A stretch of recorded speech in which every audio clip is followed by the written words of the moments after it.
Diesel ಸಾಗಿಸುತ್ತಿದ್ದ goods ರೈಲು ದಗದಗ ಅಂತ ಹೊತ್ತಿ ಉರಿದಿದೆ. ಬೆಂಕಿಯ ಕೆನ್ನಾಲಗೆಗೆ ಹೊತ್ತಿ ಉರಿದಂತ ಗೂಡ್ಸ್ ರೈಲು ತಮಿಳುನಾಡಿನ ತಿರುವಳ್ಳೂರ್ ಬಳಿ ನಡೆದಿರುವಂತ ಅಗ್ನಿ ಅವಘಡ ಇದೆ. ಡೀಸೆಲ್ ಸಾಗಿಸುತ್ತಿದ್ದಂತ ರೈಲು ದಗದಗ ಅಂತ ಹೊತ್ತಿ ಉರಿದಿದೆ. ಬೆಂಕಿಯ ಕೆನ್ನಾಲಗೆಗೆ ಹೊತ್ತಿ ಉರಿದಿರೋದು ಗೂಡ್ಸ್ ರೈಲು. ತಮಿಳುನಾಡಿನ ತಿರುವಳ್ಳೂರ್ ಬಳಿ ಈ ಅಗ್ನಿ ಅವಘಡ ಸಂಭವಿಸಿದೆ. ಗೂಡ್ಸ್ ರೈಲು ಏನಿದೆ ಹಳಿ ತಪ್ಪಿ ಪಲ್ಟಿ ಆಗಿದ್ರಿಂದ ಬೆಂಕಿಯ ಜ್ವಾಲೆಯಲ್ಲಿ ಹೊತ್ತಿ ಉರಿದಿದೆ. ಈ ಪ್ರದೇಶದಲ್ಲಿ ಇದ್ದಂಥ ದಟ್ಟ ಹೊಗೆ ಆವರಿಸ್ಬಿಟ್ಟಿದೆ. ಇಡೀ ಪ್ರದೇಶದಲ್ಲಿ ಆ ವ್ಯಾಪ್ತಿಗೆ ಬರುವಂಥದ್ದಲ್ಲಿ ಬೆಂಕಿ ನಂದಿಸೋದಕ್ಕೆ ಅಂತ ಅಗ್ನಿಶಾಮಕ ಸಿಬ್ಬಂದಿ ಹರಸಾಹಸ ಪಟ್ಟಿದ್ದಾರೆ. ಗೂಡ್ಸ್ ರೈಲು ಹಳಿ ತಪ್ಪಿ ಪಲ್ಟಿಯಾಗಿ ಬಿದ್ದಿದ್ದರಿಂದ ಈ ರೀತಿಯಾಗಿ ಬೆಂಕಿಯ ಅವಘಡ ಸಂಭವಿಸಿದೆ.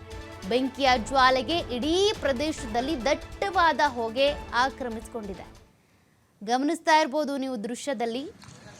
ಗೂಡ್ಸ್ ರೈಲಿನಲ್ಲಿ ಡೀಸೆಲ್ ಸಾಗಿಸಲಾಗ್ತಾ ಇತ್ತು. ಆ ರೈಲು ಏನಿದೆ ಹಳಿ ತಪ್ಪಿ ಪಲ್ಟಿಯಾಗಿದೆ. ಹೀಗಾಗಿ ಬೆಂಕಿ ಹೊತ್ತಿ ಉರಿದಿದೆ. ದಟ್ಟವಾದಂಥ ಹೊಗೆಯನ್ನು ಕೂಡ ನೀವು ಗಮನಿಸ್ಬೋದು. ಡೀಸೆಲ್ ತುಂಬಿಕೊಂಡು ಅಂದರೆ ಡೀಸೆಲ್ನ ಸಾಗಿಸ್ತಾ ಇದ್ದಂಥ ಗೂಡ್ಸ್ ರೈಲು ಹಳಿ ತಪ್ಪಿದ್ರಿಂದ ಪಲ್ಟಿ ಆಗ್ಬಿಟ್ಟಿದೆ.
ನೀವು ವಿಜುವಲ್ಸ್ ಅಲ್ಲಿ ಗಮನಿಸ್ತಾ ಇರ್ಬೋದು ಎಷ್ಟು ದಟ್ಟವಾದಂಥ ಹೊಗೆ ಆಕ್ರಮಿಸ್ಕೊಂಡಿದೆ ಅಂತೇಳಿ. ಇದು ಯಾವುದೋ AI ದೃಶ್ಯ ಅಲ್ಲ, ಅದರಲ್ಲಿ ನೀವು ಗಮನಿಸಿದಾಗ ಹೀಗಿರುತ್ತೆ. ಬಟ್ ನೋಡಿ, ಡೀಸೆಲ್ ಸಾಗಿಸ್ತಾ ಇದ್ದಂಥ ಒಂದು ರೈಲ್ ಹಳಿ ತಪ್ಪಿ ಬಿದ್ದಿದ್ರಿಂದ ಯಾವ ಮಟ್ಟದ ಬೆಂಕಿಯ ಜ್ವಾಲೆಯಲ್ಲಿ ಉದ್ಭವಿಸಿದೆ ಅಂತ.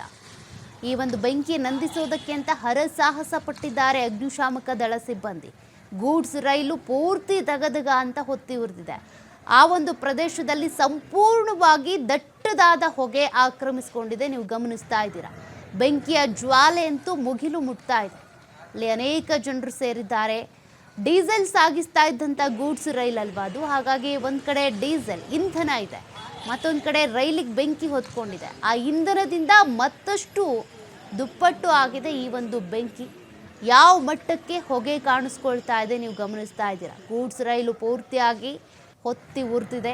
ಆ ಪ್ರದೇಶ ಸಂಪೂರ್ಣವಾಗಿ ಹೊಗೆಯಿಂದಾನೇ ಕಾಣಿಸ್ಕೊಳ್ತಾ ಇದೆ. ನೀವು ಗಮನಿಸ್ತಾ ಇದ್ದೀರಾ ಯಾವ ಮಟ್ಟಕ್ಕೆ ಬೆಂಕಿಯ ಜ್ವಾಲೆ ಇದೆ ಅಂತ. ಯಾಕೆಂದರೆ ಡೀಸೆಲ್ ತುಂಬಿದ್ದಂಥ ಗೂಡ್ಸ್ ರೈಲು ಅದು ಹಳಿ ತಪ್ಪಿ ಪಲ್ಟಿ ಆಗಿದ್ರಿಂದ ಒಂದು ಚಿಕ್ಕ ಬೆಂಕಿ ಕಾಣಿಸ್ಕೊಂಡ್ರೂ ಸಾಕು, ಪೂರ್ತಿಯಾಗಿ ಡೀಸೆಲ್ ಎಲ್ಲವೂ ನಾಶ ಆಗಿದೆ. ಜೊತೆಗೆ ಆ ರೈಲ್ ಪೂರ್ತಿಯಾಗಿ ಹೊತ್ತಿ ಉರಿದಿದೆ. ಆ ಪ್ರದೇಶದಲ್ಲಿ ನೋಡಿ ಎಷ್ಟು ದಟ್ಟವಾದ ಹೊಗೆ, ಎಷ್ಟು ಬೆಂಕಿಯ ಜ್ವಾಲೆ ನೀವು ಗಮನಿಸ್ಬೋದು ದೃಶ್ಯಗಳಲ್ಲಿ. ಮುಗಿಲು ಮುಟ್ತಾ ಇದೆ ಆ ಒಂದು ಹೊಗೆ ಹಾಗೂ ಬೆಂಕಿಯ ಜ್ವಾಲೆ. ಯಾವ ಸಿನಿಮಾದ ದೃಶ್ಯಕ್ಕೂ ಅಥವಾ ಬೆಂಕಿ ಅವಘಡಗಳನ್ನ ನೀವು ನೋಡಿರ್ತೀರ, ಅದಕ್ಕೂ ಕಮ್ಮಿ ಇಲ್ಲ. ಆ ಮಟ್ಟಕ್ಕೆ ಬೆಂಕಿ ಅವಘಡ ಸಂಭವಿಸಿದೆ.